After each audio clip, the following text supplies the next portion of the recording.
there's big tax incentives under this Future Made in Australia for overseas investors and big companies.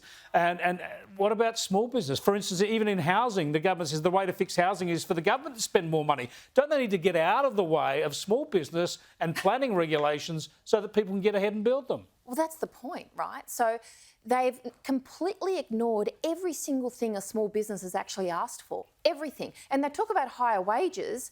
If there are no jobs, then how can you give an employee a higher wage? Small businesses are shutting down on a daily basis. They're not included in anything. And people need to realise that big business, right, and Labor are best friends because the employees can be unionised. And in small business, they can't.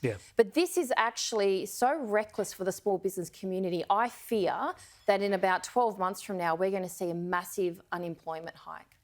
It is a worry. Now, you mentioned the instant asset write-off. I was going to mention that as well. That's a good scheme. They've extended that. That means small businesses who can spend up to 20 grand, they get to write off that investment straight away this financial year so they don't pay tax on it. But as you say, you've got to have the money to do it.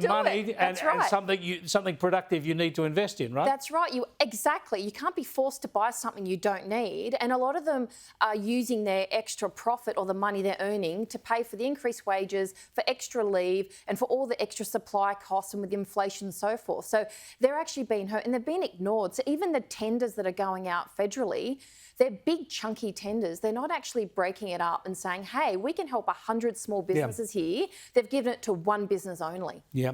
Now, let me just dig out one last budget-related number, run it by you and see if you can give me a reaction from the small business sector.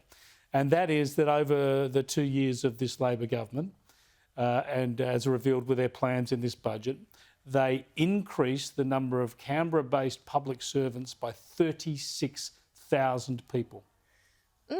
So what that means is they don't outsource anymore as well. So often, and this is what I'm seeing as well, I'm seeing a trend of bringing things in-house, bigger tenders, employees for the government and saying we're not going to specialist in key areas. And it's that breaking up of, outsourcing to, someone who knows that area or that group of people, that's gone. And we all have to pay for those public services instead. Absolutely, we do. It's extraordinary. Thanks for joining us again, Amanda. Appreciate it. Amanda Rose there from Small Business Women Australia.